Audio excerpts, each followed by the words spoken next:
Of course you will. When did you get back from your driving? 2 hours ago. Nice. What have you been up to that's got you busy? Just recently, I was shooting a gig in Kentucky at the Buffalo Trace distillery. Oh, that's sick. Yeah, so it's not like it's still an acting job. It's how do I explain it? So Buffalo Trace is putting on a show this week and next week for Halloween. Nice. And by that, I mean, like, people can buy tickets to tour the distillery, and throughout the tour, there are performers who will give bits of a story. So they kind of have something to, watch along the way. Mm-hmm. Interesting. How long have they been doing that for? This is their first year. Oh, okay, gotcha. Oh, nice. Yeah, yeah. So there's 5 actors. I'm the understudy for it, but I'm also working as production for it. So Oh, nice. basically just kind of helping and making sure the production goes smoothly, that sort of thing. Very nice. How do you like that compared to like being more camera facing? Well, since I'm not performing, I'm actually pretty comfortable with it. Right. Which is good. But like last week, I was up in northern Michigan, like the very tippy top of Michigan, shooting a camp slasher called Camp Hallow. It's about a group of counselors cleaning up the camp session as soon as they like close the doors, basically. And it's like right after Halloween, and there's a haunting pumpkin head that kind of stalks the grounds. It's just kind of a story. Okay. And the story follows this girl's very first year at this place. And I'm like the head counselor. And of course, it's the one time where everything goes crazy. Nice. And there's a lot of scary stuff happening. Fun. You said this is like a short, a movie, a series. Oh, this one is a feature. Okay, nice. Very cool. Yeah. That's exciting. I can't take you seriously. I was hoping it would be a little disarming, bro. It was actually kind of funny because before I came, my wife was putting our older kid to bed, and our newer one started like fussing a little bit. And so I'm like holding her, and she's just giving me the side eye. She's just like 6 weeks old. And I'm like, bro, I probably look like an insane person. So I went and looked in the mirror where I'm holding her and kind of gave like a sinister look in the mirror, and I scared myself. I was like, oh my God, dude, if I was a baby, I'd be losing it. I expect nothing less of you. That's a pretty sick Spidey suit. That's like pretty form fitting in like a positive way. Oh? What? In a positive way? Yeah. It's form fitting in a positive way, and like in a way that like a Spider-Man suit should be. It's tight. Oh, I mean, yeah, I suppose. Don't Yeah, worry yeah. about the back. I don't want to zip it all the way up. But like, Nice. I don't have much of a fucking body to work with as of now. Anyways, I've Oh, been living on whatever. Crafty for a month. Whatever. I see your muscle under there. I feel like you've trained for enough years to where like even if you're not getting after it or like eating super well, like you still can tell that like you're fit generally. Well, that's mostly thanks to our friend Steve. Yeah, shout out Steve. You still training with him? I see him. I saw him recently at Engage, Nice. like maybe at the beginning of the month for once. But Mhm. I should go back and start seeing him because I got a couple of projects that could use a little bit of retoning, so to speak. Gotcha. Okay. Yeah. So, as far as the rest of the show goes, like, I definitely want to know what you're up to and stuff as far as your gigs, but I've also binged some of your shorts and also, hold on, what's it called? I gotta find it. It's one of Why your so slow? projects. that you were in, and it was a feature length, and I scrubbed it. Like I fast forward real quick and found your scene in, Mm-hmm. hold on, see y'all. Oh, Affliction, Toxic Misery. Oh yeah. And bro, you had me dying laughing because that's the one where you're the news reporter, right? I believe so. Yeah, I think that's what I was doing Yes. in that one. It Yeah, was yeah. excellent. It was excellent because you were like reporting on like the crime that had happened. That was like the main point of the movie. And then you're like, in other news, local actor Anthony Dain was snubbed at the Oscars, and then it trails off. Okay, so Oh, that was for so one, good. for one, the behind the scenes on that is a little ridiculous. So Uh-huh. like, I wasn't supposed to be in that movie. Uh-huh. The director just called me and said, "Hey, I got a spot if you're interested, if you're available." And I said, "Why not?" Uh-huh. So it was supposed to be me and this other person, and we would sit side by side in front of a green screen, and we would do like a back and forth news report. Well, I got there, I only knew my lines, and the other person didn't show up. Oh no. Just no call. Yeah. Dang, that sucks. So I'm sitting there like, should we just like do this anyway? So I took the whole page and I like, taped it to the bottom of the camera so I knew what her lines would have been. And I just did the Uh-huh. whole thing. And to kind of help fill space, yeah, I kind of riffed on myself a minute. Did- and so like the director and like the camera operator, they knew like you were just like making that up. Yeah, yeah, it was, we knew what we were doing. We were just kind of fucking around, so to speak. Oh, that's great. I was so glad because before I had texted you about some of your filmography, I had typed you in on Yeah. Tubi, and that Oh, movie God. came up. And just because the art for it, I'm like, oh no, he's not in that. And then I double checked, and then I double checked on your filmography. I'm like, oh my gosh, he is. And so I fast forwarded, and I was like, oh, I'm so glad I did. Um, Is that the only one that showed up? no, what's it called? It starts with Shredded, the surf, Oh, the surfer oh, one. that's on Tubi now, huh? Okay. Yes. Uh-huh. I think that one was also on Amazon. I'm not sure. It was on Yes, two. I It was know on that one. two. Yeah. So that's cool. I mean, that's just kind of cool that you can search you and you just appear. That's wild. That's like a novel experience. I feel like just like see your work up on Yeah. something like that. It is funny. I do every so often if I'm like curious to see what projects are out because I don't get updates on any of that stuff. Okay, It's just gotcha. there.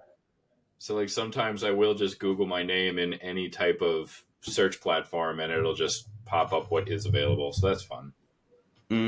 Gotcha. Gotcha. Yeah, that is cool. One of the things that was cool because I watched the beginning of the movie before I started looking for you. And like it's shot in Columbus, at least it looks like for the most part. And so they're running on the side of a Yes. mile. You can see the buildings in the background. And one of the things that I appreciate about like a movie that is just like made by local artists is like there's no that they just had an idea and they're like, yeah, we're gonna do this. And I think that's nice. Just if you think about like a big budget movie or something, they have to go like basically through a committee of producers and studio execs and all of that. But when it's like a local movie like that, it's like this is our idea and we're doing it, and we're gonna make it happen. And there's something like very refreshing about that. I'm sorry. You're speaking to me so professionally and yet I can't take you seriously with that smile. Well, I part of me wondered. I was like, at some point, should like we just try and be our characters, and you talk to me like you're Peter Parker, and I'll talk to you like I'm the Joker, and see if we can get anything. It's really just the tie that kind of brings it all together.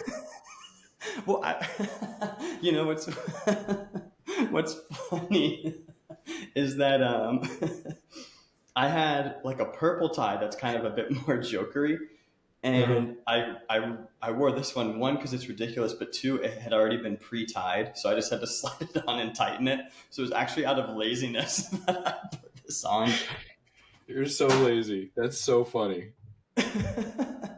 What's even like now that I'm thinking about it, I suppose I should have asked what you were because I do have a Riddler cosplay, so we could have both been like DC villains. That's right, and I knew that too, but I was kind of curious. I wasn't sure before you had mentioned that you were gonna throw on your Spidey suit. I'm like, I wonder if he's gonna do Jack Sparrow at all because I also have a pirate hat, and I like thought about it, but I was like, no, his pirate would be so much better that there'd be no point in doing it.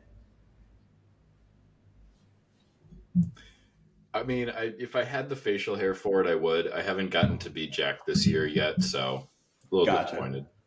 Yeah, my sister-in-law was like, "Well, you should be Tony Stark." What? Oh yeah. Well, okay. So I do have a question. How long did you like sit in makeup today? So luckily, so I don't actually know how I got this Joker kit. I've had it for like since before Tay and I moved to North Carolina. I've had this Joker kit, and so it survived a move to North Carolina, a move back, and then also like multiple moves from apartment to house and so on. And in my head, I just was like, I know I'm going to use this one day, but I just didn't know when, and I was like, I know I'm not going to go buy a costume. And so Tay helped me. It probably took 10, 15 minutes, like from noon to noon 15. Okay. Same with the hair? Yeah, it included everything. The kit came with green dye, white paste, a red marker, and a black marker. So it was a full Joker specific kit, like specific for this. And and so she did my hair. It came with a little comb, combed it through, and put on this, and there you go. I'm so proud of you. It also helps that you keep laughing and smiling into it too. So like, bravo. Yes, thank you. I was the Joker for Halloween. I guess it was 10 years ago. It was actually the night before Halloween. I was the Joker, and then for Halloween I was Batman. So okay. Full double duty that year for some reason. I can't show you because my camera is like between a pair of monitors right now, but like my background is the bat symbol because my system is set up like a bat cave currently. So like it's all suiting. It's almost like you got hacked by the Joker. Shame. Yeah, not good. So what else is going on, man? Jeez. I don't know. Well, so we had our second kiddo 6 weeks ago, and congrats. Appreciate it. Another baby girl, so girl dad all the way right now, and maybe not so great for her, but this one looks a little bit more like me. No, she's super cute, but but she definitely looks like me when I was a baby for sure, compared to June, who looks like a carbon copy of Tay from when she was a kid.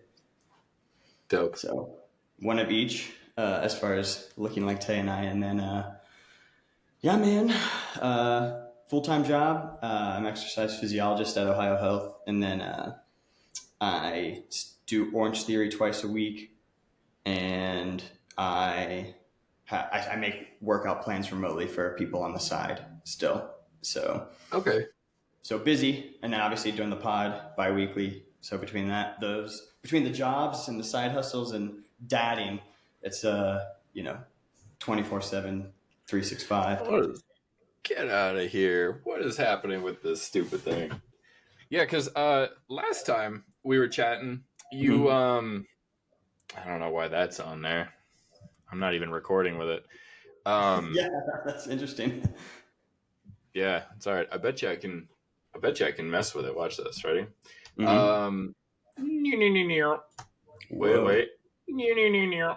Oh, how did you do that?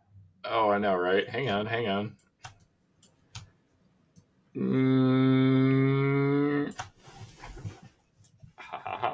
Well done. I don't know how you did that. That was cool. Well, I can't share all of my secrets Right. because, where's the fun in that? Hey, hey, hey. Look at that. Look at that. Boom. Excellent. Spidey's back. Excellent. Okay. Anyways, I'll fix all that jazz later. Don't know why my Okay. camera's being weird, but No worries. yeah. Last time we were chatting, you had just left Orange Theory and you were doing training on the side. So now you're big boy. Yeah. I mean, yeah. So I left Orange Theory for like 4 or 5 months, and then came back just the 2 days a week. And yeah, the exercise phys is good through Ohio Health. I mean, great insurance and good company and all that. But really trying to build up the clientele on the side more. Like that's definitely a big focus of mine. Eventually, if I could just be doing my own thing full time, that would be ideal. And so definitely working towards that. A little bit more freedom in the schedule. I'm sorry, I still can't take you seriously, especially with the background. It's like you're at a church. Like, what the hell? I know, Where are it's you? kind of crazy. I wasn't sure. I kind of was hoping that because I've used this room before and I couldn't remember if it was study room 1 or 3, and it looks like it was 3. So I'm like, oh, perfect. This is like even weirder. Is this at your B&B?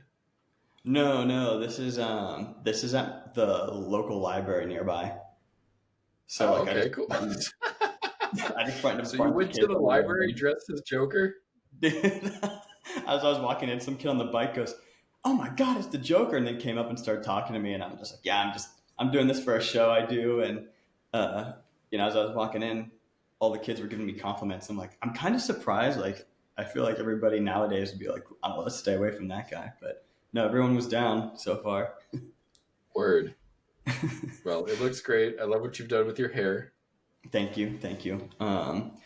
I've got my mom is like doing a birthday dinner it's a birthday dinner for my mom after this, and so I'm gonna wash my hair and face beforehand. Nope, just show up the way you are. I mean, no one would be that surprised. I think they'd be like, "Dude, come on!" Like, but they wouldn't be surprised. So, what are you gonna do? Well, that's cool, man. I'm glad that you're staying busy. I'm glad that you're doing the whole family thing because, it's a lot of people's dreams, and I know a lot of people that can't actually have that. Mm-hmm. So to see somebody that I actually care about actually have such a thing, it's a wonderful thing. No, well, that's very sweet. Yeah, I was, before we came on the show, I was thinking about the last time we did the pod, and then I think we hung out after for a little bit, and you were asking me about like what it was like to be a parent now and raising a kid, and I was just like talking about, well, it's like kind of like trying to program in like a certain set of values so that way like when they come up on conflict, they're able to like handle it. And you were like, oh my gosh, having a kid is like building your own RPG character and getting them ready for the world that we're in. I was like, yeah, kind of. You're like, oh, based on what's happening, more of this trait. Oh, guess one best more in this. It's like, not too far. So now it's kind of like you entered player 2 almost. Yes, managing multiple characters. Luckily, the parenting doesn't really start for like a year. For the first year, you're just kind of like feed them, make sure they sleep, and Tamagotchi style. Play with them. So easy to dial that in. Like obviously, there's late nights and stuff, but it's like, that's just how it goes. And everyone. Well, not everyone, but other people stay up late for other reasons. So it's not like parents have a monopoly on being tired. How long have you had your Spidey suit? Oh, right. It's actually really funny. I wasn't sure this thing would even fit me anymore, and I'm glad it still does, technically. Oh, yeah. I've had this suit since maybe 2016, 17. Nice. This is actually my first Spidey suit. It's like the OG kind of comic book Spidey variant. So it's like, yeah, kind of. It looks like the Sam Raimi Spider-Man suits. Well, yeah, because like we got the little mesh patterns in there, which I really like too, but Yeah. it's not like raised. Mm-hmm. Yeah, Tobey Maguire's is. This one Yeah, is yeah. definitely a bit more costumey. Yes. Um, I have the zipper down, but like even in the back, you can tell. Oh, yeah. Okay, gotcha. Nice. I So, love it. We but yeah, I've had it for quite a few years. I want to get a couple more. I just don't know which ones I'm comfortable wanting to jump into next. yeah. I mean, there's always the temptation to go black suit Spider-Man, I feel like. Yes, absolutely. I'm looking at Superior Spider-Man, probably Ben Riley, Scarlet Spider. I really, Oh, really want. yeah. Yeah, like with the sweatshirt sort of style. Yeah, exactly. I mean, I already Yeah, kind of been messing around with my hair, so like, that's a cool suit. It's actually, so Spider-Man was a big part. I got to have paternity leave for this new kid, which was sick. I got 3 weeks, which was cash money. And we, like Tay and I, we watched, I think, every single Spider-Man movie that was live action. And she fell asleep during a couple of them just because she was tired from said birthing activity. But sure, sure. sure. But so I've got a lot of Spider-Man fresh in my mind, and then I was also playing Spider-Man 2 on the PlayStation 5. Um, and you get all like this different skins with the different Spider-Man suits. So Mm-hmm. I've got a lot of Spider-Man in my brain right now. Hell yeah. That the Yeah, second one is the best one. it is. It is my all-time favorite Spider-Man movie. It doesn't really come close. Not to say that there's not other really good ones, of course. No, but yes, that is absolutely the best one. It's beautifully shot. It's beautifully written. It's got the best character arcs that you've ever seen. It's hands down my favorite. Yeah, I also think even though it came out in 2004, it has some of the best swinging. Right? Yeah, like, how is that possible? I don't know. The only other time I've seen some good swinging was in uh, the end of the first Amazing Spider-Man with Garfield, because I Yes, mean, just the swinging in that one alone, the way that they messed with the camera was pretty cool. Like they tried yeah, something new, going into like body cam style. yes, yes. That was I know pretty dope. exactly I what think it you're was the talking second about. one. Uh huh. Yeah, yeah. Yeah. No, But I like can. I from completely agree. yeah, but from like Spider-Man, it's Tobey Maguire all the way. Number two. Oh Let's yeah, go. it's not even close. I just think it has, to your point of the character, the performances are also just peak. So like those character moments, while they're well written, also just hit so hard because you've got Toby and Alfred Molina, just totally just crushing it. Mm-hmm.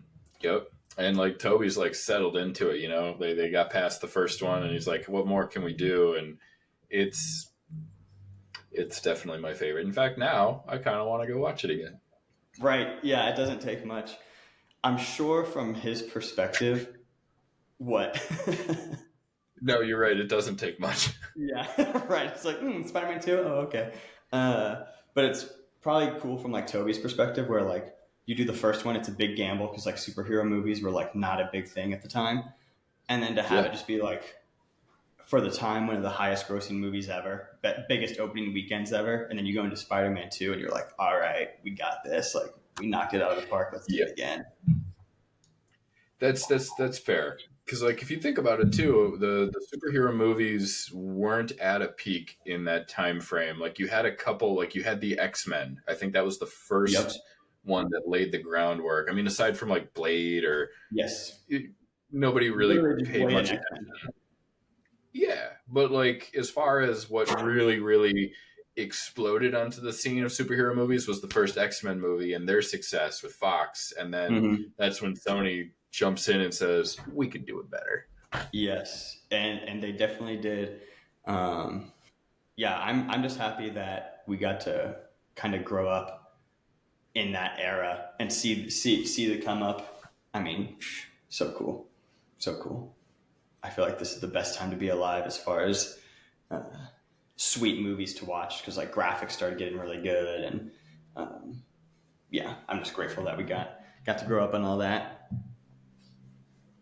Yeah, I'm a little worried on my end of the world simply because, AI is becoming a bit more casual.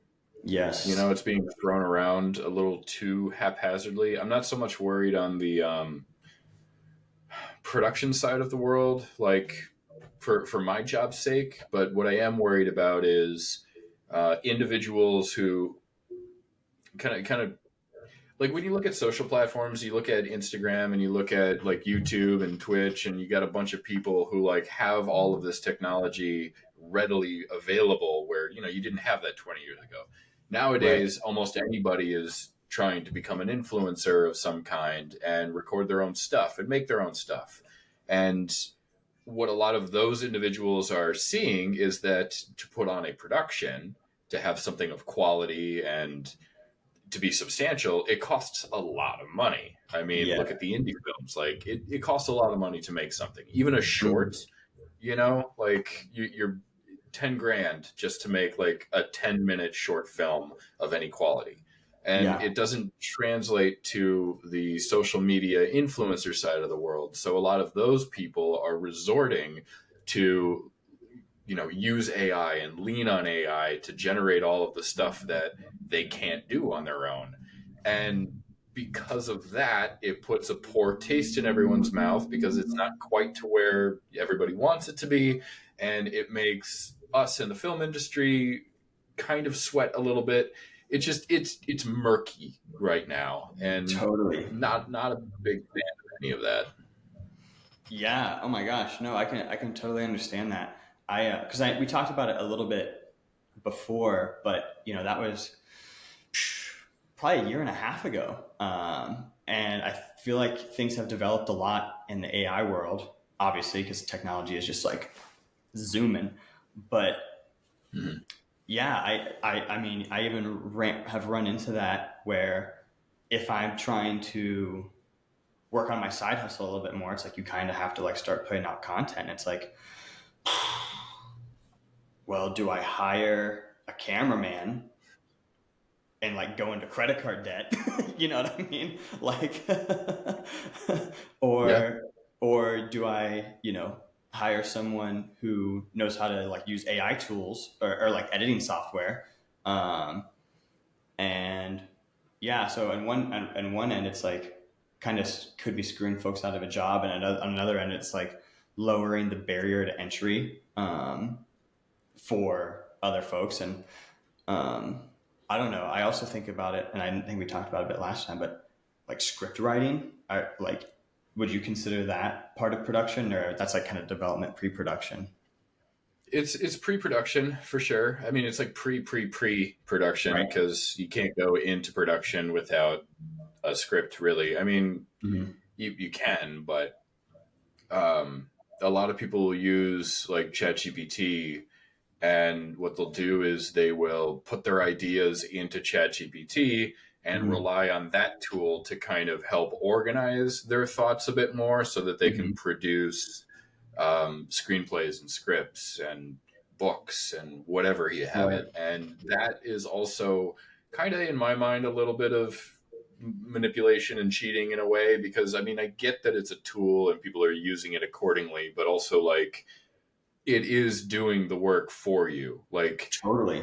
the way I'm comparing it is if you were to put together a puzzle, right? You have the box, you open the box, and inside you have all of the pieces, right? That's all of your Mm-hmm. thoughts. You throw it down on the table, and then you let ChatGPT organize it for you. Mm-hmm. Like I understand some people also have a difficulty with trying to focus in on that type of thing, which is understandable. But also at the same time, not everybody is meant to be doing everything else. So like, Right. I just I'm very particular when it comes to AI, and I don't support any of it. There's some things I Yeah. do support, like for example, autocorrect. That's still technically an AI. Autocorrect. Mm-hmm. Help me with my grammar. Um, I'm also an editor, so AI is very helpful in editing. Like Totally. being not like filtering, but like being able to say you're recording a bit of dialogue and there's like cars passing by, or you hear a plane go overhead, the things that you can't anticipate, but you have a really great shot, you get a really great scene, and then the audio gets ruined because somebody on a bicycle is going by, they see people filming, and they're like, hey, you know. Right. Well, there are beautiful AI tools that can help like scrub out all of those little inconsistencies, so you have some clean audio to play with.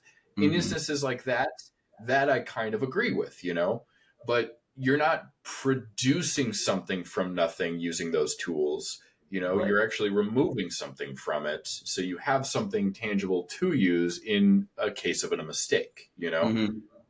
Somebody came in and they screwed something up, so we're using AI to kind of help undo that little screw up. Whereas if you're looking at ChatGPT, it's not removing anything, it's actually building it for you, it's doing the work for you, and I don't agree with that. Yeah, no, I totally understand. I think it's it's just a new world out there to navigate. I think a lot of times it's going to come down to like conversation between folks, and you'll have to just like kind of suss out who knows what they're talking about, and who doesn't know what they're talking about. The Riverside studio that we're in right now is nice because it will generate what it calls magic clips for me, clips of the pod that it thinks are relevant. Okay. And which is nice because, to your point, like we'll have sat down, we'll have recorded an entire thing, and then it saves me time by removing that which I don't need. But it's also not perfect. So like, you still have to like edit yourself, and maybe it took some stuff out that you didn't want to. And, it might cut a pause out, but the pause was actually a laugh. And so you get a weird cut where like a laugh starts and then it goes away. So it's not perfect, and you still need to edit with your senses and your mind, but it is useful in that regard. Yes. I don't know. How do you resist the temptation if you're like writing or anything like that? Or is it just like pretty easy because you're like, I don't believe in that? For me, it's not that I don't use it at all when I'm writing, but I don't write a whole lot. I focus more on like the organization of the production itself. So like if I'm not an actor on camera and I'm still working on a project, I'll either be like an AD, or in post-production I'll be an editor. I really like AD work. It kind of helps my own ADD-ness when it comes to organization skills. So like pushing through the project is really nice. But when I'm writing, I really just have Microsoft Word open, and then I have a little notepad open, and it's really just, my final draft is on one monitor and my rough draft is on another monitor. And it's just whatever comes to mind goes out onto the page, and then, it's on a notepad somewhere. Whatever comes out goes onto a notepad. And then I take those notes that I wrote and I kind of plug them into the script as to where I believe they go. And then once there's like a skeletal structure of the story, then I can remove some of the redundancies, and then I can build on some of the things that I want to build on. So like it does this, like what I'm doing with my own process is very similar to how ChatGPT works for a lot of people, where it's like, here are my ideas, gather them together. It's time saving, sure, but when you're in the creative process of like writing, for example, you're not in the business of cutting corners to save time. In fact, the longer it takes to write something sometimes is usually the better, because you're actually like putting the time into it. Whereas if you just like pump something out to pump something out, I mean, look at Hollywood, look at television, like it's all the same recycled stuff. It doesn't have quality to it. It's just, hey, we need a story, A, B, C, D, film it, go. And it's nobody wants it, For sure. Yeah, I mean, that has definitely been one of the bummers about streaming, is now there's just so many shows, and most of the dialogue is just like ham-fisting you plot details on repeat. because you're like too stupid to pay attention, or at least that's what they think. Yeah. Well, I mean, people are Uh, looking at their phones, exactly. Yeah, that's exactly like the rationale is like, oh, people are looking at their phones, so we'll just like write exposition heavy dialogue that regurgitates the plot over and over again, so people can kind of look up and casually follow along. I'm like, I think you need to give the audience a little bit more credit. Yes, you're right. In fact, that's actually something that I've been learning a lot lately, at least when it comes to putting together projects, whether it's like co-writing or writing or um, just, bouncing ideas off of like my business partners or just friends, is that you have to give the audience much more credit. Like you could sit here and in your own brain as you're writing it, exposition heavy, and then when you finally say it out loud, you're like, you kind of repeating the same thing. Like, let the audience go there for you. Yeah, sure. Let the audience go there for you, and also like I feel like it allows you to lean on your actors to convey how it's making them feel in the performance, right? As opposed to like overly explaining emotions. Like let the actors like do their thing, which I think is Right. definitely cool. Kind of their People, job too. right, right, exactly. Um, so I watched Sonder. I Yeah, watched, Sonder. yep, I watched Rabbit Season, which I'd seen before. Um, I Hell yeah. watched, I watched Best Wishes and Good Luck, um, and I Yes. watched what was the one you sent me every day? Every day. Yes, yes. So Best Wishes and Good Luck. You were a co-director, yes, Uh-huh. as Yep. well as a star. Uh-huh. One of. One of, and so I'm curious what. So you and Spooky Madison, she's one of your business partners, yeah. Yeah, and they're absolutely wonderful.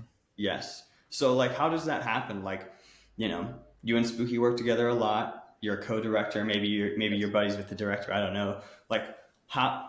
Like walk me through like the development process. Like you guys know each other. How, are you guys like bouncing ideas off each other? And then you're like, oh yeah, this could be cool. Like how do you come about making something like that? Yeah, so major credit goes to Spooky for that because they are kind of the powerhouse of everything. Like they're the creative mindsets. They're the ones who wrote, like for example, and I'll use Best Wishes as that kind of example. Mm-hmm. Um, Spooky wrote that one too. That's actually like our first drama because we focus a lot on horror. Mm-hmm. Um, so Spooky is the writer, but Spooky is also obviously an actor as well, also a director, also an editor. So between the two of us, we both do all of the same jobs, except Spooky will do more writing and I'll do more AD work, Mm. simply because I like being organized and they like being creative. Gotcha. So what kind of happened is, we'd worked together on quite a few different sets over the years, and then eventually it just got to the point where it's like, hey, let's just make stuff together. And so what we would do is like we both work at Heyman Talent Columbus, Right. which is the number one talent agency in the Midwest. So like we work in office, so we see Right each other, on. 40 hours a week, right? Mm-hmm. Whenever there may be some downtime, we might be bouncing ideas off of each other. Like, hey, I got an idea for this new project.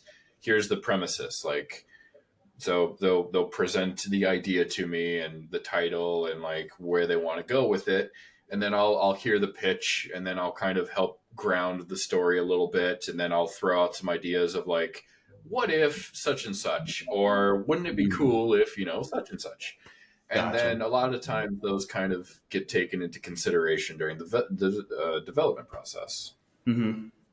So, like in Best Wishes, for example, the dialogue that you hear between Spooky and myself is basically just the two of us in the office communicating. Like that dialogue wasn't necessarily like written.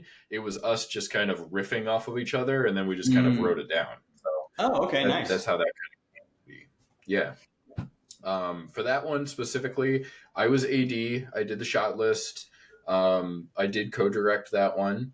I also edited that one, and I was acting in that one. So that project specifically, Best Wishes, was my very first project where I wore almost all of the hats Yeah, that's a simultaneously. lot.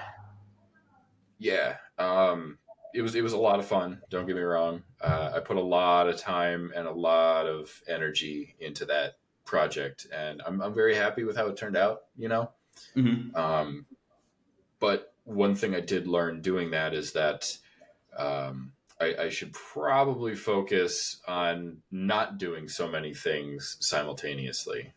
Gotcha. Okay. What do you feel like? What do you feel like you missed out on because you did so much? Like, what do you feel like was impacted? I don't think anything was missed. I think I hit all of the marks that needed to. It's just by the time it was all said and done, I had never been so exhausted. Ah, okay, gotcha. Because you still have like your day job, obviously. So like you have to Oh do all yeah, the things and outside of that. yeah, and I was doing commercial work, and I was doing other projects too. So basically, I was working 24/7. I rarely even slept during that. I think I put in um, probably close to 500 hours just editing alone into that project. So Wow. like I would be sleeping, and then I would wake up in the middle of the night with an idea. I would write it down, and then I wouldn't go back to sleep until I did it. So I would go into my office and I'd pull up the edit, and I'd make a couple quick adjustments, and I'd be like, I like this. And I realized, like 2 hours had passed. I got to go back to sleep. Wow. So Wow. yeah. Dang. I mean, whatever it takes, but that's like a big sacrifice on your end to to do all that and miss that kind of sleep. Would you just feel like you were compelled though? You're like, I have to get up and get this down. Oh yeah. Well, I mean, like almost to the extent of any artist, Okay. if you're trying to work on something that means something to you, and you can't get it off of your mind until it's done. That's just what it Right. is, because probably as well as anyone else, that Mhm. if you do put something on hold, you may never come back to it. Yep. Oh yeah. Or like a video game that you haven't touched in so long. When you come back to an old save, you realize, what were all of these controls? How do I do this? I should just start Yes. over. Yes. 1,000%. Yeah, that's a very good analogy. That's very good. Even if like for that Spider-Man game, I played some yesterday for the first time in Mm-hmm. just a few weeks. But went back to work, paternity leave, all that, and it took me a while. I mean, I had already lost some of it just because you just stop doing it. If you don't use it, you lose it. Obviously, playing video games isn't like as there aren't as many stakes, of course, as your real life, but that makes it even more true for real life. True, true. Yeah, man. So, what was your character's name in that? Angel? Angel. Yeah. Yes. Yes. So I was waiting for you to appear on screen, right? And your character entry is great. Obviously, it's like the movie, the short is definitely not a comedy, but your character has some comedic elements for sure. And when you're walking up, just taking a huge puff, and you've got your big coat, I just had a big grin on my face. I'm like, oh, he had to have had fun shooting It's that. still there too, I can tell. Yeah, it never left. That's good. Yeah, dude. No, that was probably the best entrance into a film I've ever had, and I'm very proud of how that all turned out. It was a lot of fun. That coat was my mom's coat. Oh, Um, cool. That's special. it's real. It's good. Mhm. I don't know if it's real fur, but like the coat is, you know what I mean. It's I not know what you like mean. something off of. Hang on. It's not like it's off of like Timu or something. Sure, sure. Well, also just like the premise of that movie or that short is sad in general. Kind of happy at the end, right? There's like some reconciliation between Yes, you it's an you and arc. your sister, but it's a. I feel like having your mom's coat is good for a performance like that, where it's like kind of relevant. Yeah. We shot that all in one day. The whole Mm-hmm. thing was shot in one day.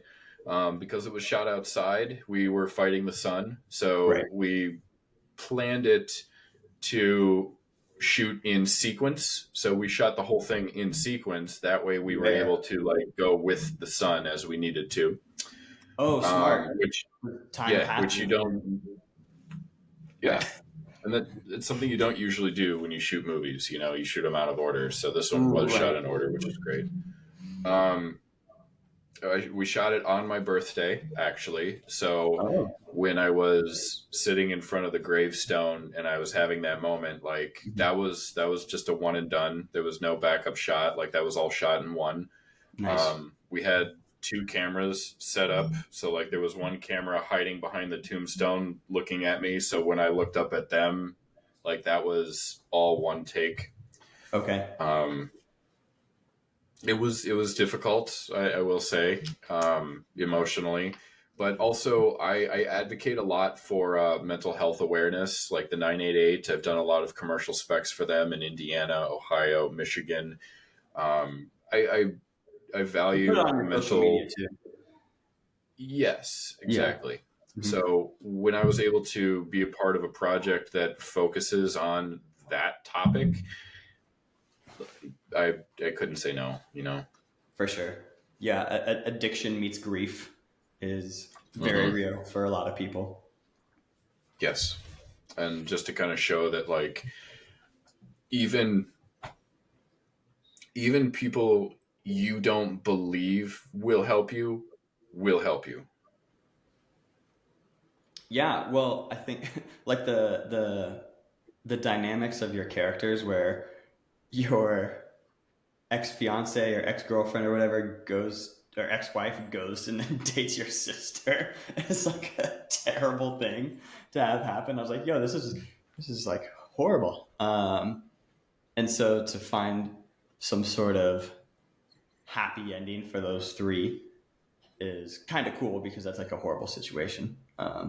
Horrible situation, but also it's not like unheard of. You know, it's Totally. whether whether it be a sibling or a best friend, it happens so often. You know.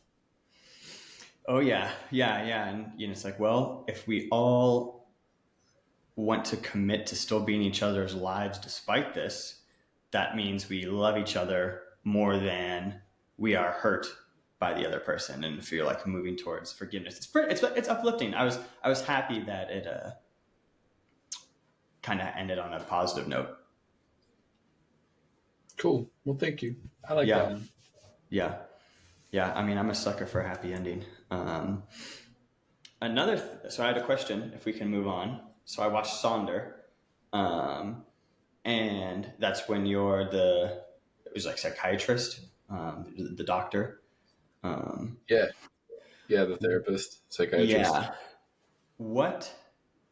So there was obviously multiple people for the. So for Anthony is playing someone who is a therapist, and it's cutting between multiple people who all seem to be giving the same or similar dialogue, and it kind of cuts between them, and they're all sort of having the same dream about the map. Um, Yeah.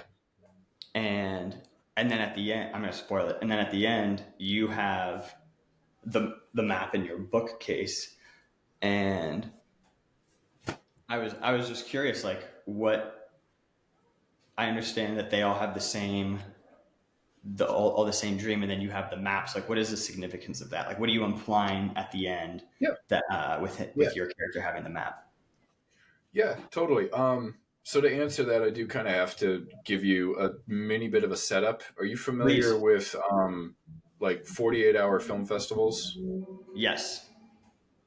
So for anybody who's listening and watching who isn't familiar with it, a 48-hour film festival is when a group of filmmakers come together, and there's generally a topic given and a prop given. And it is now on the groups of filmmakers to create a film from the bottom up that features that topic and that prop. and then those filmmakers will compare those movies, and then there'll be like an award ceremony and that type of thing. So with this Nice. film that we did, it wasn't a 48, it was a month long. It was called Winterfest. Sweet. Yeah, so I believe there were 10 groups of us. The item, the prop was a map, and then I honestly forget what the topic was, but nonetheless, every film had to feature a map and that same topic. So Interesting. what That's we did cool. for ours, yeah. So what we did for ours is Spooky wrote this one, Spooky directed this one, Spooky edited this one. Um, they really had this one shot that they had in mind, which was in front of the bookcase, and it was the people switching, right? Mm-hmm. Really wanted to do that shot. So this was built around that aspect of things. The map is a metaphor in the sense that, like, all of us, we think other people have it all figured out, and in reality, nobody has it figured out. We're all Yep. trying to figure out where we're going, what we're doing, and we're all just trying to survive, basically. Yep. So the idea is that every single person has a map that will help them chart their course throughout their life. Mm-hmm. And all of these individuals that were coming into my office were dreaming about this map. Maybe they didn't have one, or maybe they didn't understand the manifestation of their particular map. So, like, if you noticed, every character had something different. One of them was Mm-hmm. talking about going to the top of a garage and jumping. Like, to him, maybe his trying to diverge from that path, and he needed a map to help him go away from where his thoughts were taking him. Mm-hmm. Right. And at the end of hearing all of these different stories, the therapist realizes that he too, he also doesn't know what he's doing or where he's going in life, but he also has a map himself. So he goes to the bookshelf and he pulls out a physical map, basically, to kind of help draw into the idea that, everybody's lost. I'm lost. Take the advice, look at what's written in front of you, and find your path, basically. Yeah, for sure. I feel like that was a lesson I was slow to learn. The That's lesson, yeah, the lesson in particular being like, not everyone has it figured out. I feel like I was naive in that oftentimes for years and years when someone would like tell me something, and not that they were lying to me, but just they were ignorant or maybe a little arrogant and just came off confident, but just had no clue what they were talking about. I would mistake their confidence for competence and just go with it, sort of. And finally, I got to a point where I'm like, I think a lot of these people actually have no clue what they're talking about. And eventually you get confident enough in what you're doing because you're following your map, where it's like, okay, here's what I have in front of me. Here's the skills I have. I'm going to get more skilled in the ways I know how and choose my own adventure. And then when you look back in retrospect, you have the narrative and you see your path, and it's a lot more clear, especially as you get older. You like build certain skill sets. You're like, okay, I'm doing this and I'm working towards this. And then when people who have no idea what they're talking about talk to you, you're like, oh, I know you. You might have a different story, but you're just someone who doesn't know what the heck is going on. And I don't have to like take what you say as, heavily. You get it, man. I appreciate it. So yeah, that was cool. I also really like that location you guys were at. Yeah, it was a friend of our DP that was at their house, and they have this beautiful, like, office library type thing, and we just got to use it. Like, full disclosure, that room was so tiny. So, like, in order to shoot, in order to obtain that, like, effect with everybody in that chair and in front of the bookcase, the camera was literally as far up against the wall as possible with the monitor turned ever so slightly. So like there was no room to do anything in that room, but you wouldn't know. You wouldn't. You made it work. I thought all the clients or the recipients of the therapy did a good job. There was one girl in particular. She had like, it was almost like brownish red hair. I thought she did a really good job. I wish I could remember her dialogue more, but as I was watching her, I'm like, oh, nice. This one, she really stood out to me. Was it the main girl? Yes, I think she was in it. Had more screen time than the rest of the patients did. Yeah. Yeah, that was Brandy Botkins. She's an amazing actress, very talented, very busy, good friend of mine. She's absolutely incredible. Yeah, I really enjoyed her performance for sure. So shout out. You said Brandy what? Brandy Botkins. Shout out Brandy Botkins. That's cool. Okay, let's see. What's the next one I wanted to talk about here?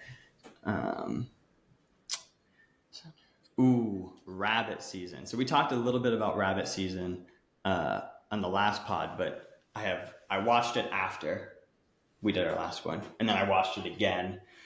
And so this I feel like is your happy place, and it's definitely a genre that I have a huge soft spot for, and that's just the kind of horror slasher genre. It's probably one of the most fun, if you ask me, of all time, and it's one of my favorite things about October is Halloween and just the excuse to watch a bunch of slashers. And naturally, and Tay and I actually just watched Cabin in the Woods, like the meta slasher. One of my favorite movies. In fact, I have stories about that movie, but go on. No, well, that's great. I mean, I would love to hear them. But so it's just fun watching you in rabbit season, and I mean that's you in Spooky again. How do you think about that? Because that one's like, it's a slasher, but it's also kind of out there, just with like it kind of being a bedtime story. Yeah, in a sense. Yeah. So that one again is another brainchild of Spooky. They wrote it, they directed it, they edited it.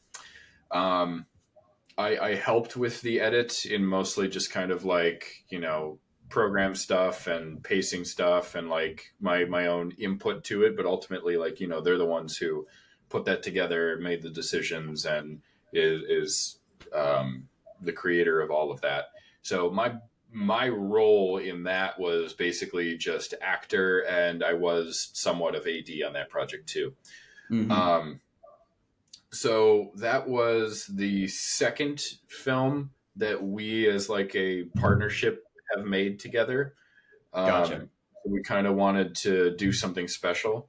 So they had this idea of wanting to do like a story, like a story, like a narrative storytime story. So they have this short film written, already ready to go, which is much more elaborate than what you see in Rabbit Season.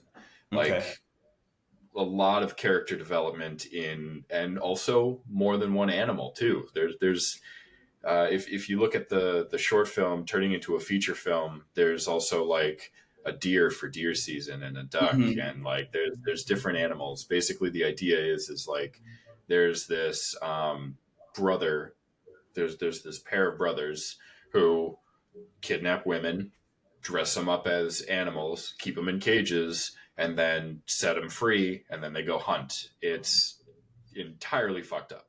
So, right. So we wanted to make that, but we didn't have the budget to make it, and we didn't have the time to make it. So instead, we decided to put together a proof of concept to kind of help fund to build it.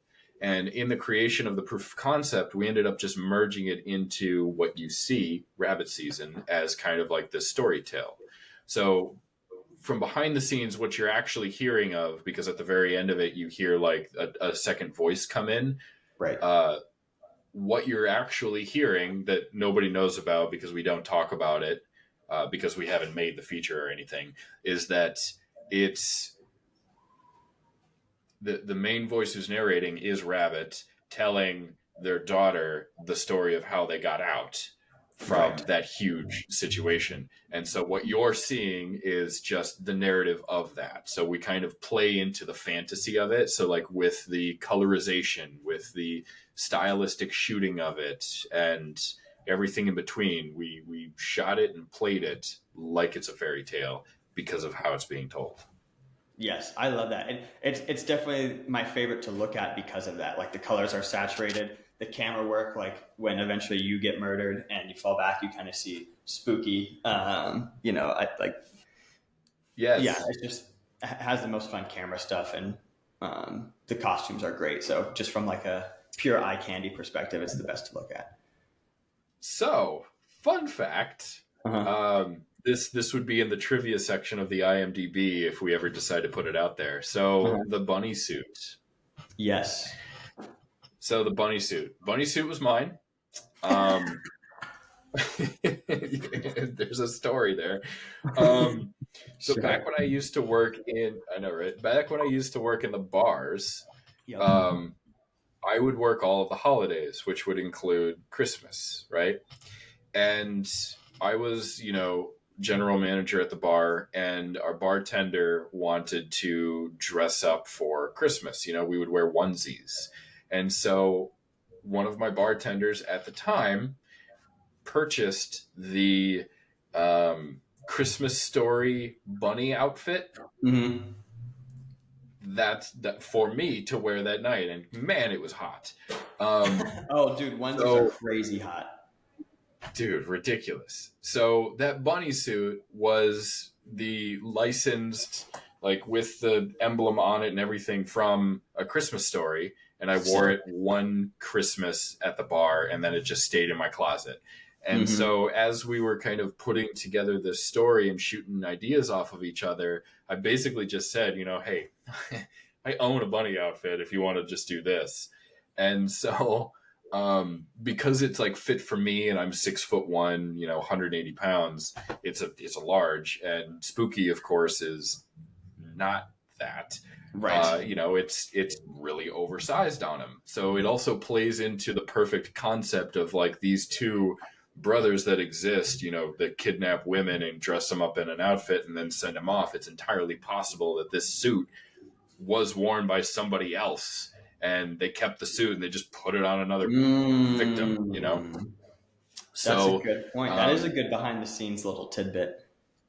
Yeah. So like the suit, I gave it to Spooky, and they took the liberty of, removing that little patch from it to, the copyright patch, and then just kind of like weathered it up and dirtied it up and made it look gross. And when they're wearing it, it looks saggy and it looks awful, but it looks so good. And I wish we still had it, but we did an Indiegogo to kind of help fund that project. And part of the Indiegogo was we sold the suit to a very nice individual, so they have it in their possession, but it also helped fund that project. So cool. C'est la vie.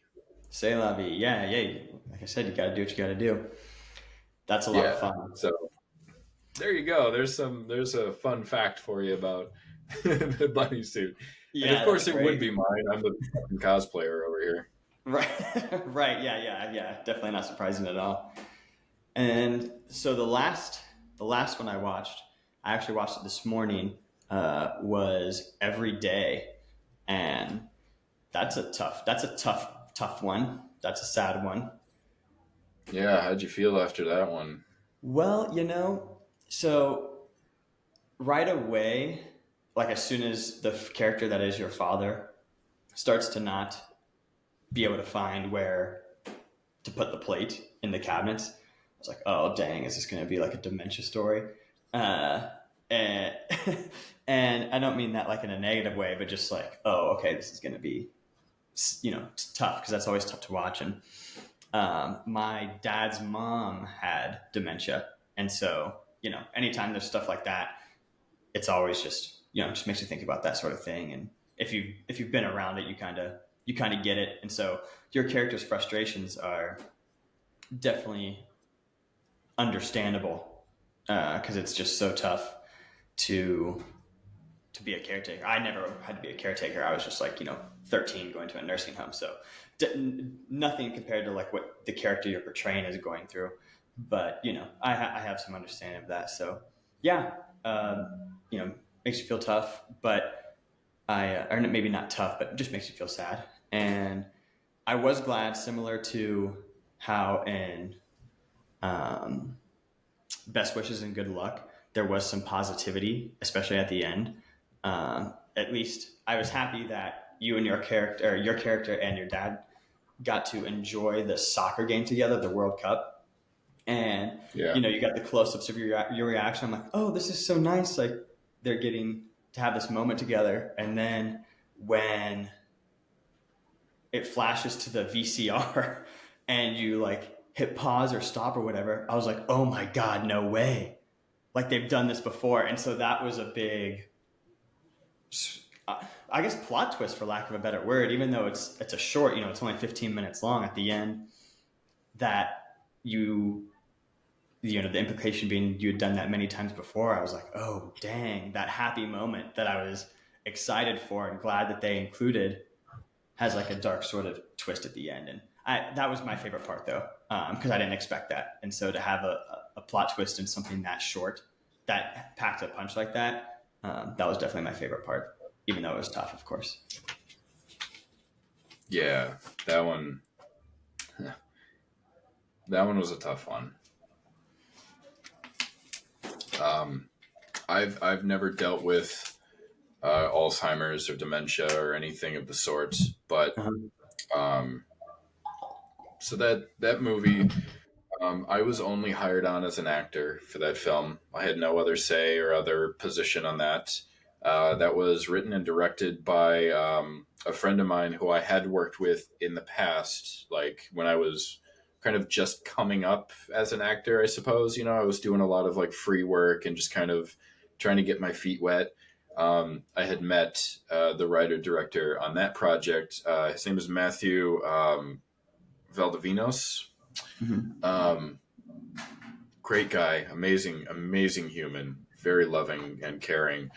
And he approached me about this project. Basically, the story is about him and his father and the last moments of his dad. And so I play him in this movie. It does follow, the father going through the last years of his Alzheimer's. And since I didn't have that kind of experience to draw on, I hate to say fortunately enough, I had just lost my mom to cancer, and I was her caretaker through that process. And so a lot of those connecting points of, dealing with the struggle of seeing your parent, go through something you can't even imagine them going through is struggle enough as it is. So every bit of emotion that you see from me in that movie is basically just me revisiting situations of dealing with, my mom in her last year that I got to know her, and the difficulties it was to, get her to eat, or, help her, like find comfort in the pain just to be able to go to sleep, or have a difficult conversation with her because, you have to stay positive even when you can't be. And I channeled a lot of that into this particular project. We shot this movie, goodness, quite a few years ago, and it had been sitting in post-production for quite some time too. So it only had just finished recently.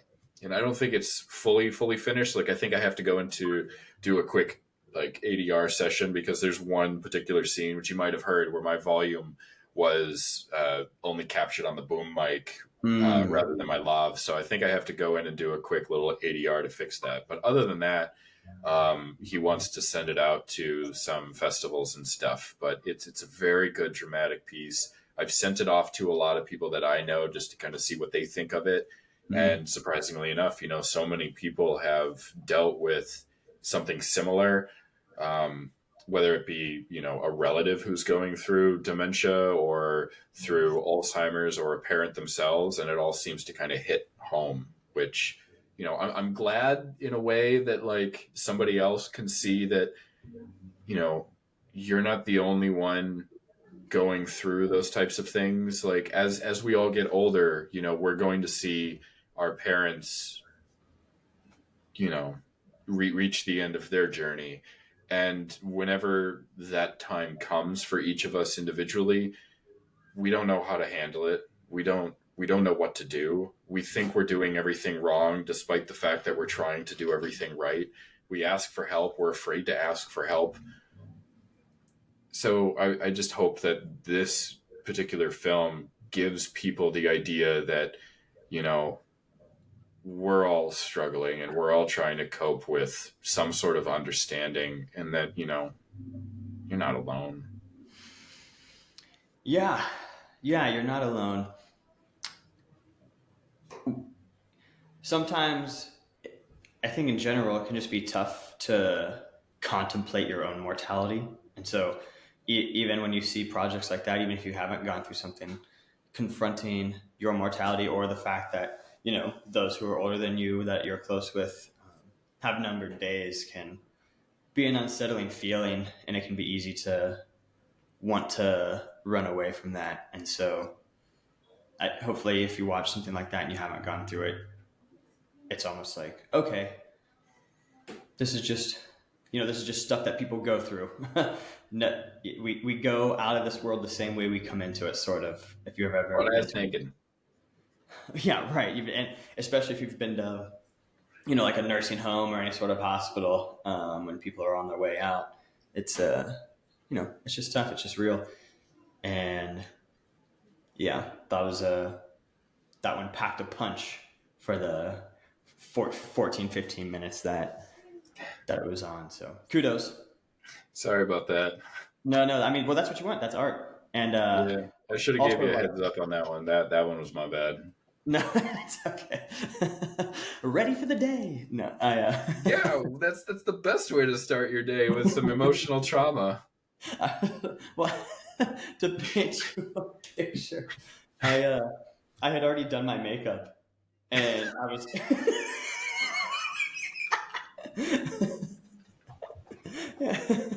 and I'm holding my 6-week-old kid, bopping her while I'm like watching it.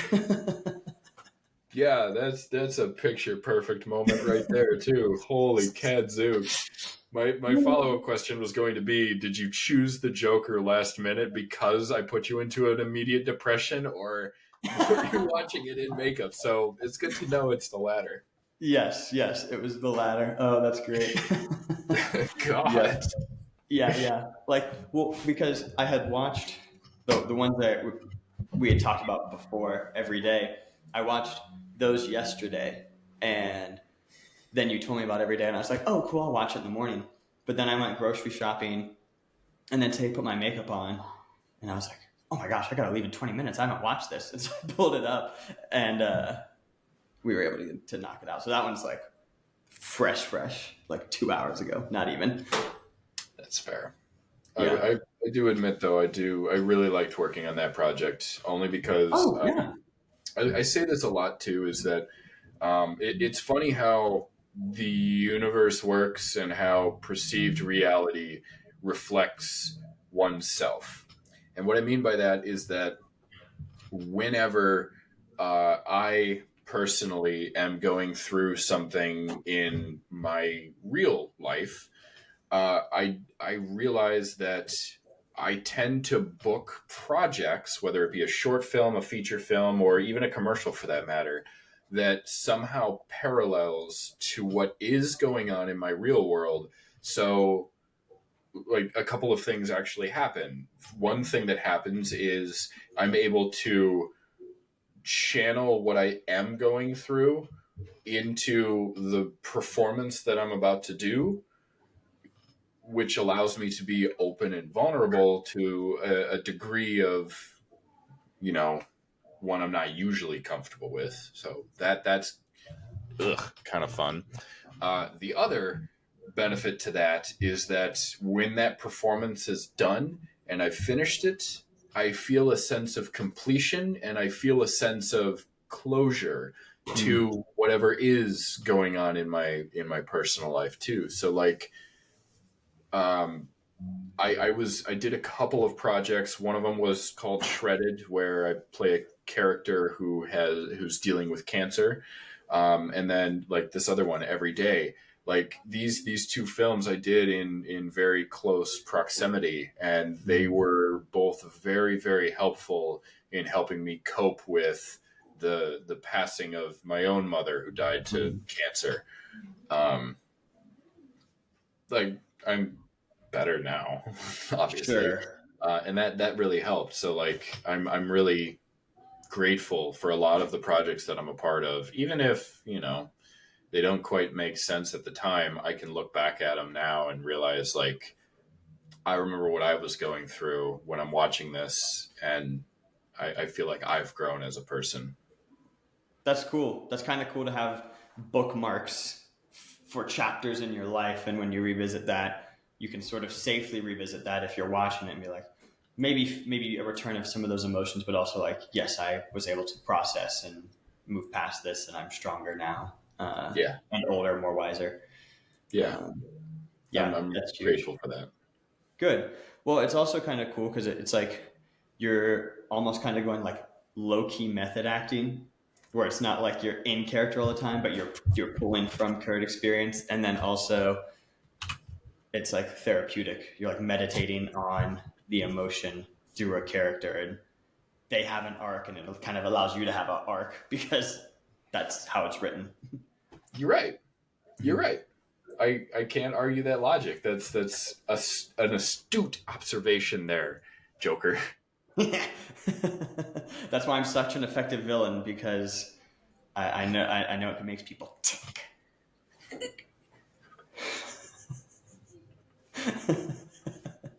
We're gonna do some thumbnail faces.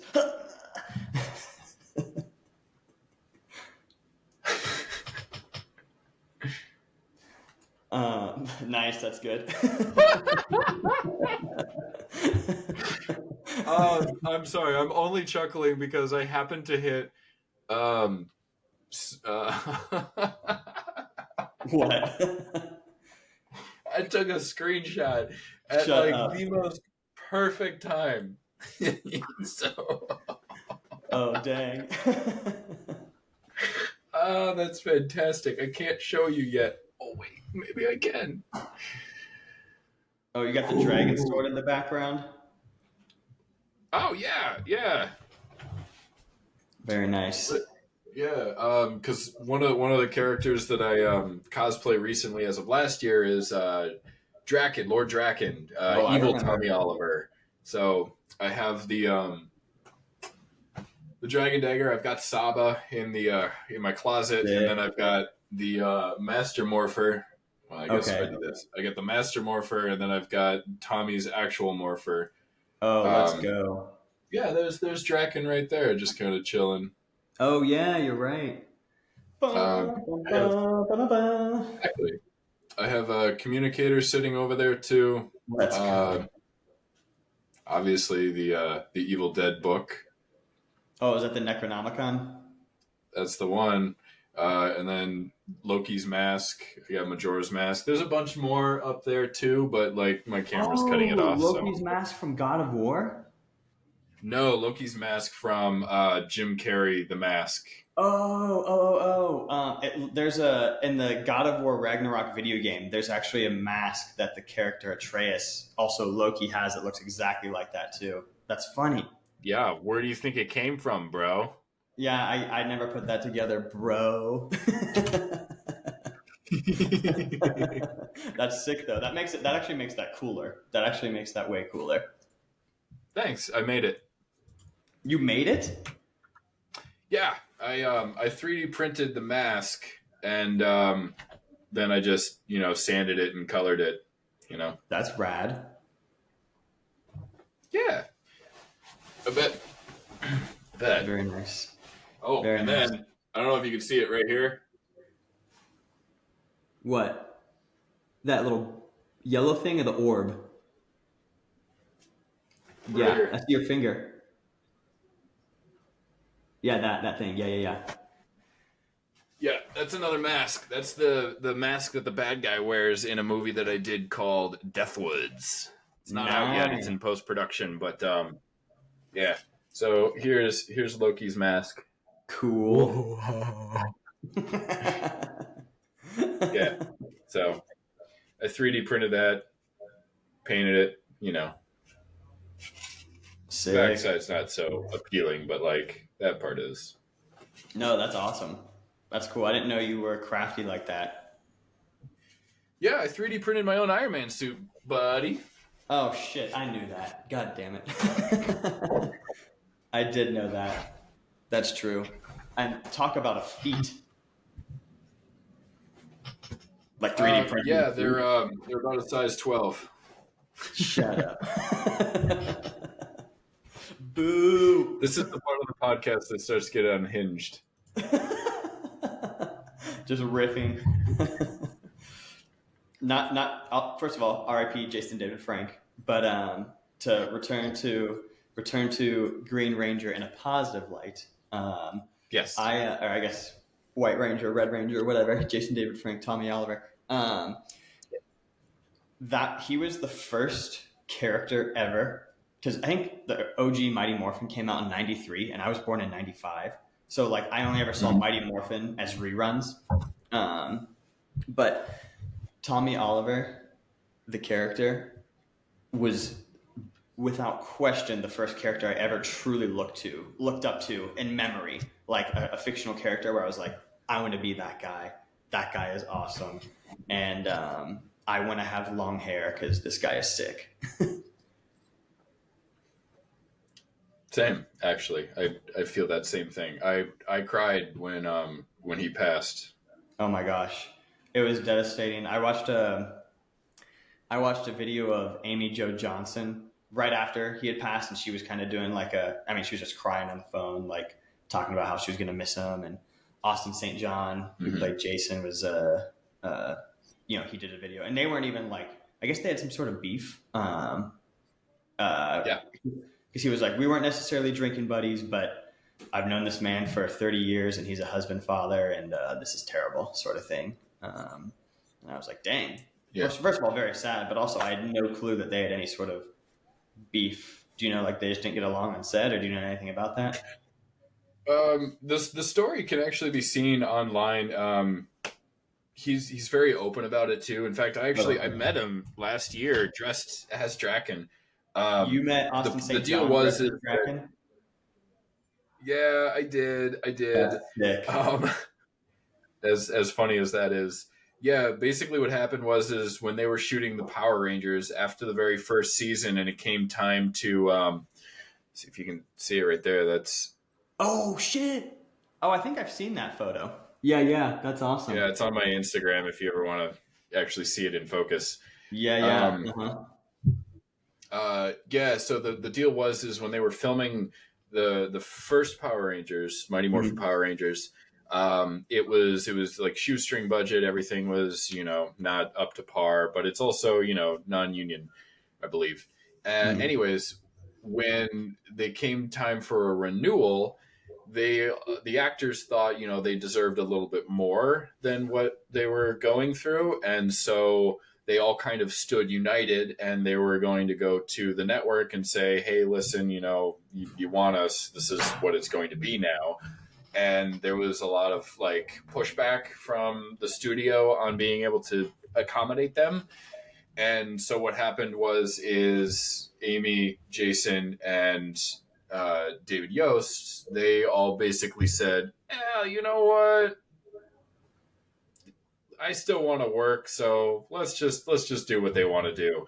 And then the other three, the Black Ranger, the Red Ranger, and Yellow Ranger, they were all replaced because the studio wasn't interested in playing ball with them. So that's kind of the whole fiasco that took place. There's quite a few documentaries, and they're pretty open about what happened now, but that's what started the whole issue between those guys. Interesting. Okay. Yeah. I didn't realize that. Because I was always curious why they brought on like Rocky and although I do like Adam. Adam's a great Power Ranger. So totally. That kind of worked out. I think he was the best case scenario, but like Rocky was nowhere near as cool as Jason. No, of course not. And Trini. Jason was OG. Yeah, he's OG, and Trini was always cooler as the Yellow Ranger. Also, R.I.P. to that actress. She like died in a car accident in like 2001 or something. Yeah. But yeah. So I think my senior year of high school, I rewatched Mighty Morphin Power Rangers, and I was always like, why did they do this? Like, I never got it. I didn't look into it at all, though. So that makes a lot of sense. It was cool though that they brought Jason back as the Gold Ranger and Zeo. That was awesome. Yeah. If I could cosplay another Power Ranger aside from Jason David Frank, like white or green, I would do gold for sure. Oh yeah, I mean that costume is so rad. So this is actually funny. One of my earliest memories ever. I don't know how old I was. I probably was 3, but I didn't know that there was a gold Power Ranger until one day we were like, the TV must have been on. And again, I have no context for this memory outside of what I'm about to tell you. The TV was on and there was a commercial, and maybe it was a rerun, maybe it was coming out live, because I know they did 3 seasons of Mighty Morphin and then Zeo. And I don't know if they happened year after year, so it could have been a rerun. Turbo in there too. Yes, Turbo. But anyways, go on there. But I saw a commercial and it had the Gold Ranger, and I thought it was so cool that there was a Gold Ranger, and it was so surprising to me that it was etched into my brain at that age, and I've never forgotten that memory of all of a sudden there being a commercial for the Gold Ranger. I'd never seen Zeo. I had no clue it existed. I only knew what was available on VHS or whatever. And so for whatever reason, I just have the Gold Power Ranger etched in my mind since age 3, because I was like, whoa, a gold one? That's sick. Well, I think now would be a good time for you to dress as that character. Listen, nothing, I don't know how much it would cost to make a nice Power Ranger suit, but nothing would throw me more than to have a form-fitting Gold Ranger outfit with a clip helmet and the staff. Dude, I'm there. I want it. They exist. Would totally do it. I would totally do it. They exist, man. Oh, I'm sure they do. Oh, yeah. Oh, yeah. Yeah. Did you make your track-on costume? Yeah, actually, I did. I totally did. In fact, because I'm just this close to everything, here's the helmet right here. Vic, can you put it on? It's the same. It clips just like in the shows. Oh yeah, I remember. Yeah, it's just fucking foam on these. Very cool. I will say it is kind of a pain in the butt to take on and off when I'm walking around Comic-Con. I believe it. Yeah, just like in the show, we get the little clippies here. It's just made out of resin. Oh, okay, cool. Very cool. Yeah. Yeah. Yep. That's money. That's so money. Yeah, it makes me think of in like season 2 of Mighty Morphin, when they do Tommy's reveal as the White Ranger, they have those exact clips on the side. And it's such a oh, who's it gonna be moment, and then it's revealed, and you're like, let's go, it's the GOAT. Yep, big fan of all of that. Yeah. In fact, even the canon story, like I got real deep into the canon story about how it all exists, because like Power Rangers, if you're probably unfamiliar, it was basically a Japanese show called Super Sentai, and what we did here in America, what Bandai did is they took the footage and then they shot footage here and then they put the two together and then they had a show. It was great. But then they took it a step further and then they made it a comic book series. So it does exist in the comic world, and in doing so, the comic world is like graphic. Like it's awesome. So good. It's very good. Yeah. I read a couple runs, I think the summer of 2018, but all the Lord Drakon stuff. Yes. With like the morphing grid and the different universes and stuff. I read it all. Mm-hmm. Yes. So I delved deep into Draken's like backstory to figure out how all of that came about, just so I had some knowledge to play the character. And holy cow, they don't even express anything about what happens in like the kids TV show, but when you read the comics, like that is dark. It's great. It's cool. It was cool just to be an obsessive fanatic as a kid, and then to come back. I think I would have been 23 at the time.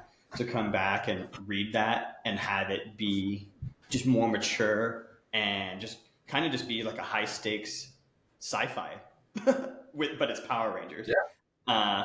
And it's not even like, it's still faithful to the original series. I feel like in that the outfits are the same. They sort of just like, there's cell phones in the comic, right? So they just kind of modernize it and make it a little bit more gritty, but not so it's not colorful and cool designs and that sort of thing. So for me, it was like the best of everything.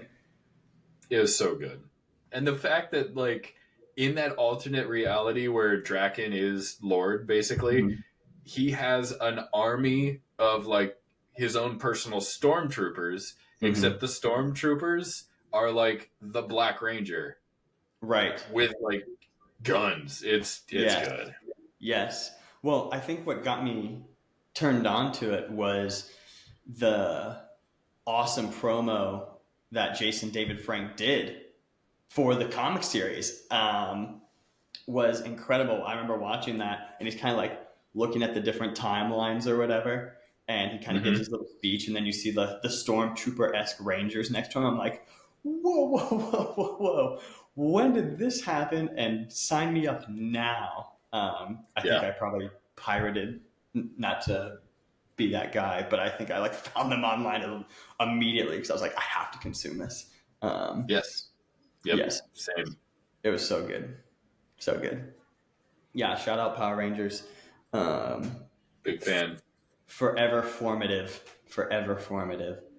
Yeah. In fact, an actor buddy of mine, Patrick Johnson, he's based out of Dayton.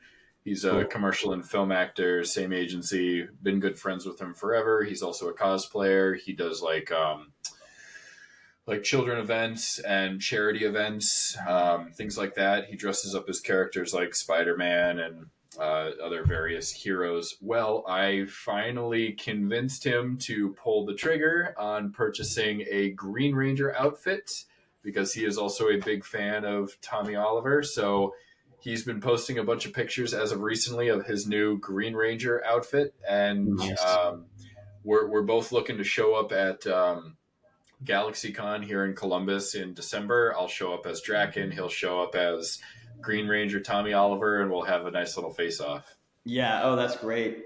That's so good. Yeah, that's cool, man. I love that you do that. I don't know how you simultaneously are able to pull off Jack Sparrow, Tony Stark, Riddler, and Tommy Oliver, but you do it, and you do it well. So congratulations. That's like very impressive. As I sit here with 5 o'clock shadow Peter Parker.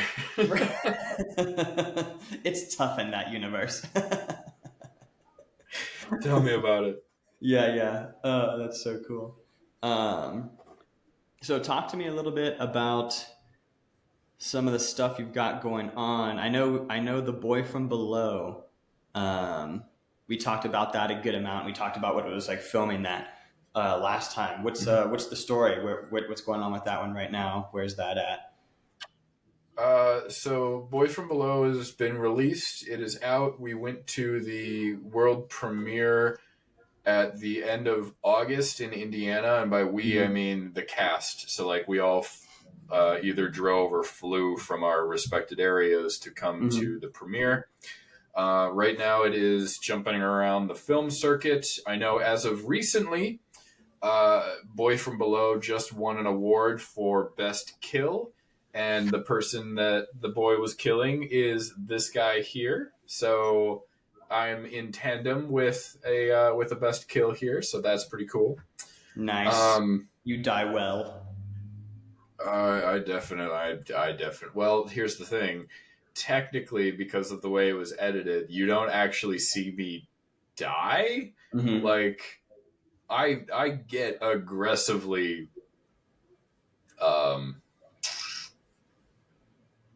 handled, I suppose is a good way of putting it. But you never actually see like the life leave me on camera. So Mm-hmm. technically, if you're following horror movie rules, I am canonly alive. Right. Um, Right. but if you see what happens to me, like there's no logical way that I would survive such a thing. So yeah, that's the thing. Of course.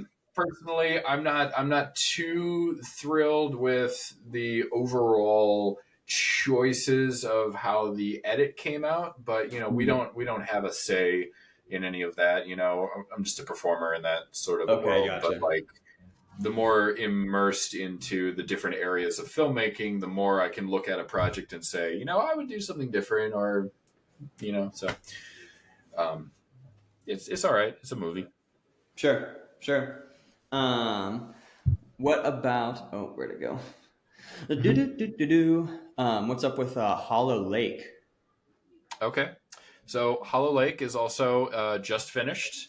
Um, the premiere for that was technically supposed to be 3 days ago. The world premiere Oh, was supposed to be 3 days ago.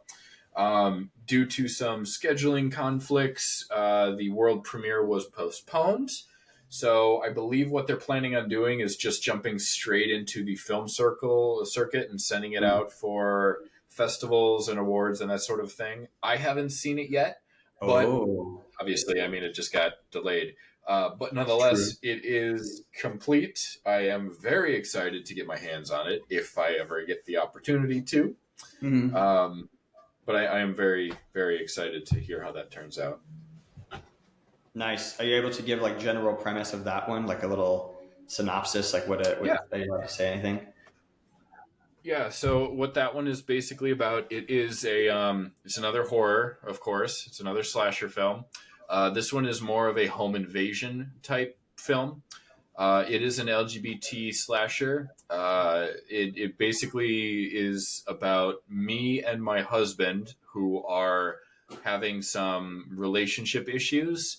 And in order to kind of help reset the relationship, we decide to go on a trip to a cabin, right? But not like a rundown cabin. We go to like glamping. You know what I mean? Mm-hmm, Like mm-hmm. it's Yes. just a really high end Airbnb in like Hocking Hills, basically. Lovely. That's Um, fun. yeah, so we go glamping, and in the process of glamping, we meet an individual out there who takes an interest to us, who then we also invite a couple of our other friends to join us, but like we get there first, and then our friends come in and join us later.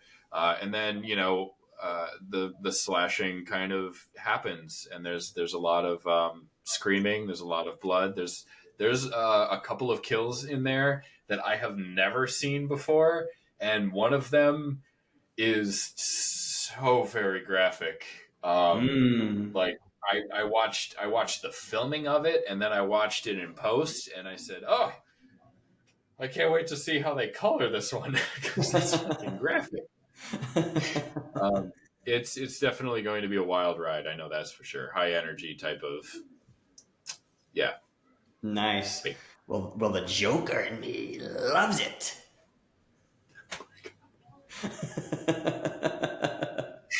This fucking guy. How long were you waiting to pull that one out? The inspiration didn't strike me until you just started getting into the graphic nature of it. I'm like, who would love That's this? fair. That's fair. Joker. I mean, I've been waiting to insert some stuff, but I also wanted to make sure that at the very least we talked about, wear the interviewer hat and also the fun hat at the same time. No, naturally. No, of course. I Naturally. totally understand. It was good timing. You nailed it. Thank you. Good job. Thank you. Thank you. I appreciate the flowers. What do you got going on right now? Is there any sort of future stuff you can tease for us? Yeah, so we just wrapped quite a few projects back to back. Let's see. One of them that I'm still waiting to finish is boom. That The mask Mask. right there. That's Mm-hmm. called. That movie is called Deathwoods. Mm-hmm. It is another camper slasher, except this one is more of a grindhouse type of effect. One that's not taking itself too seriously. Mm-hmm. I lead that one as well, and this one is a fun ride. I've watched the rough cut. I've watched where the edit's at currently. I'm very happy with where they're at, but obviously they're not like complete with it. So Mm-hmm. still working on that one. Hopefully that one should be ready to go for 2026. Aside from that, we just finished wrapping another project of our own with Spooky myself called "What's Wrong, Wendy." We shot that in June. Yep. "What's Wrong, Wendy" is basically it's a vampire film focused around a character named Wendy and focused around a character um, that is kind of trying to figure out their way through the world, so to speak. Mm-hmm. It also kind of plays homage to the Buffy the Vampire Slayer. In fact, we even have one of the actual actors from Buffy the Vampire Slayer in this film as an homage to a character that they had played in season 1 and season 3, just a little bit older now. That's I won't sick. give out any spoilers. You'll just have to see what happens with them. Nice. My I, sister-in-law loves Buffy. oh well, then you're gonna love this too. Yeah. Yeah, we play into Buffy pretty hard. A lot of the characters that you see in it are also inspired from Buffy, as well as like the effects that we have in them as well. Fun. My character, I am probably the most grounded character out of all of them. I built my character kind of as an amalgamation of Sam and Dean Winchester from Supernatural. So we're able to kind of bring a little bit of Supernatural and Buffy together into this beautiful, basically kind of like fan film culmination project. It's very excited to see where this one's going. We're almost done. Spooky is the writer, director, co-director alongside of Dusty, who runs Street Rat Studios. Another beautiful human being that we've all been kind of working together with on various projects. And, she's also director and helping editor and FX and pretty much everything in between. So that one is in post-production right now, looking to be done hoping to have it done by Valentine's, hopefully. Mm. I know that we're also planning on doing like a big premiere here in Columbus, Ohio for it when it's done. So kind of keep posted on that.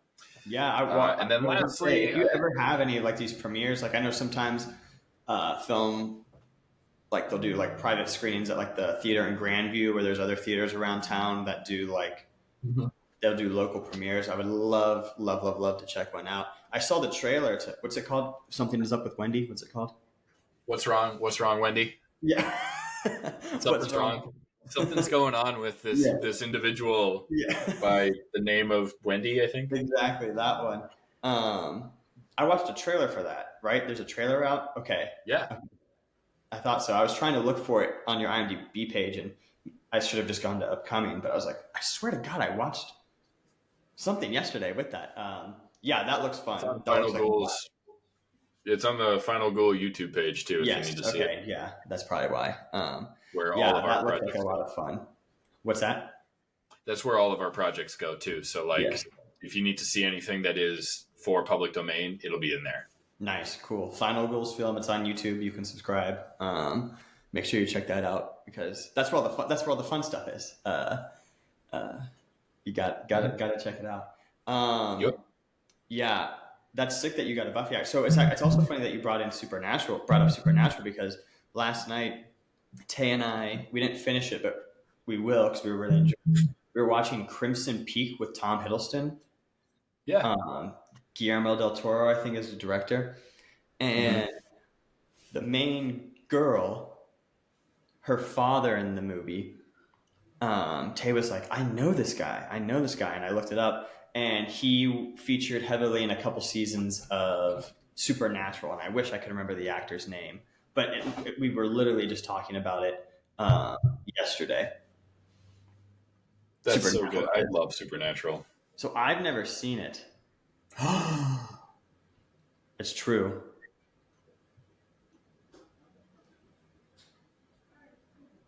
How dare you? I I mean, there's know. like, what, 13, 15 seasons? You only need Is to it watch like really? the first 6. Wow. I didn't realize there were so many seasons of it.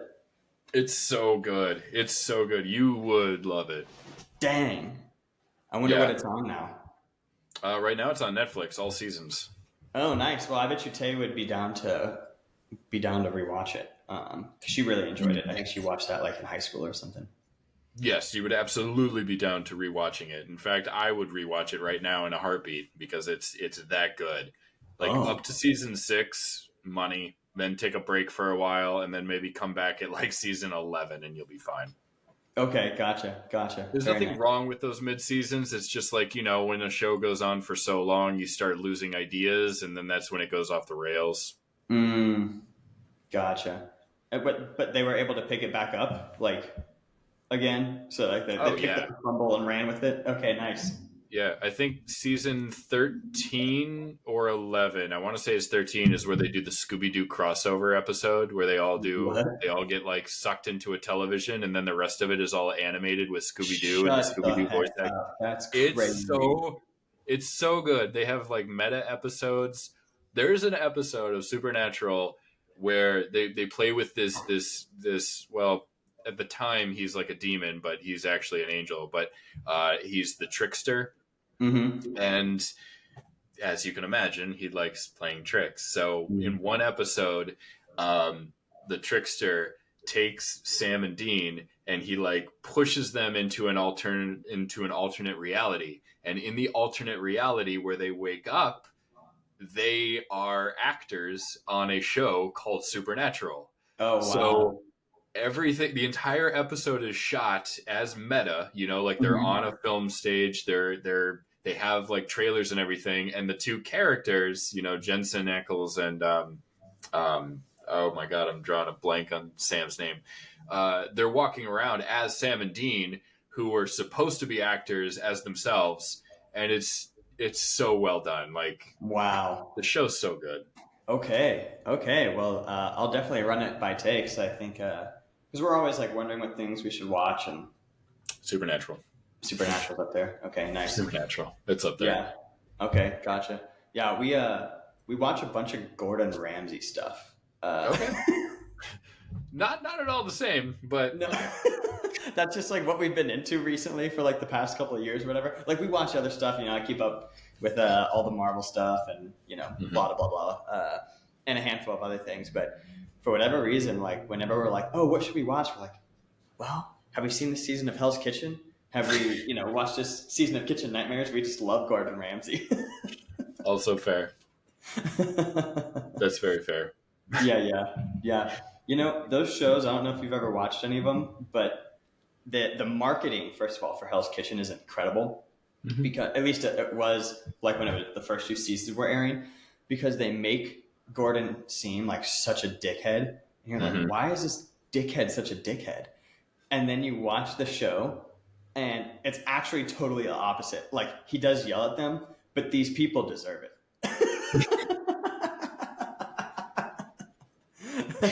But they do deserve it. Like it's like high stakes.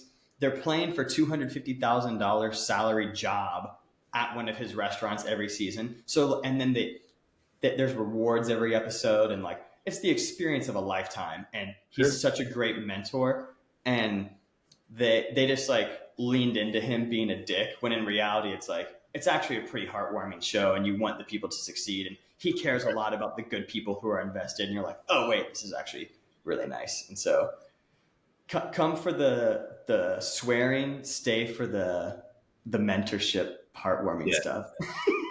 Yes. No, you're absolutely right. I was actually just on set with a guy who's worked with Gordon Ramsay on one of those shows, and he Oh, basically cool. just says the same thing you just said now. Yes, It's all true. you want people to be like how they're portrayed, and so that's good to hear. Because Yeah. there's like a phrase where it's like, never meet your heroes or whatever. Yeah, I've been there. Oh, really? Who was the bad story? I mean, do I blast them out online? Oh, that's a good point. I guess you don't have to. Roasted. Hashtag end career. Yeah, fair point. Well, dude, we're coming up on my little 3 p.m. hard cutoff here. I'm going to ask you one more question. What is your favorite part about Halloween and why? Because this is the Halloween special. It's coming out on Friday, so the people want to know. Naturally. My favorite part about Halloween... okay. I have more than one, but like my favorite part about Halloween is being able to go to haunts. You know, are you familiar with like, you know, the haunted houses that you can kind of go to? Amusement park wise. For sure. I try to go to as many as I can throughout the month of October in various different cities. Like I'll drive up to 4 hours just to go to one, if it's one I've never been to and it's highly rated, simply because like I don't get scared by them, you know, but like when I go in, I love the experience. I love watching the other people I'm with get scared. And when I walk through it, I kind of just like look at all of the set deck and I look at like everything. I'm like, oh man, I really want to shoot a movie in this room. But like it's so seasonal that that's the only time of the year you can actually go to those things. So that's my favorite part, other than watching horror movies. But yes, of course. Yeah, I haven't been to a haunted house in a while, but when I did, I always enjoyed it. Obviously, I love watching horror movies. I think it just is such a fall vibe, and I think my favorite part of Halloween is it's just this one time a year where everyone sort of embraces the scary side of things. And, you know, we were talking about confronting mortality. Like people would dress up as like demons or, you know, slashers or scary things, skeletons, whatever. And they're not like worshiping the thing. It's sort of like a celebration. It's like, yes, these things exist. Being scared is a human emotion. And we're just going to have fun with that and just kind of embrace it. And then also like the kids get to go out and have a night of running around with their friends, eating candy. And so I just think it's cool that once a year we're all like, hey, all this scary stuff, it's actually fun and silly and we're going to have a good time. Yeah. And scary movies. For sure. You wanna plug some socials real quick? Or it can be production things, it can be yours, whatever. Production. When it comes to like social media, like I'm on various platforms, but as far as like my activity goes, you're really only gonna ever see me do anything on Instagram. That's real Anthony Dain, as opposed to that fake bastard that exists. Screw that dude. But that's about it. That's where everything kind of goes. You know, if it's acting related, if it's production related, behind the scenes, that's where I'm the most active. Sweet. Awesome. But other than that, if you want to watch our stuff, go to Final Ghoul Films on YouTube. Yes, please subscribe also. Fun stuff on there. Shout out Spooky Madison as well. We'll say goodbye offline real quick, but I appreciate you taking the time and goofing around with me, bro. This was awesome, and it was really good to catch up. And I'm glad that this time around we weren't in my basement with the air blasting the entire time, and I have to do an AI scrub that sounds horrible, you know. In which case, I do promote using AI tools because audio is a nightmare. For sure. All right, well, peace out, everybody, and happy Halloween. What's up, everybody? It's Jake here, Fowler and Friends. Thank you so much for supporting the channel. Really means a lot to me and all of us over here at Fowler and Friends. So if you could please like, subscribe, comment, do all of that. But definitely subscribe, share the videos with your friends, and keep on supporting the channel. Thank you so much. We'll catch you on the next one. Later.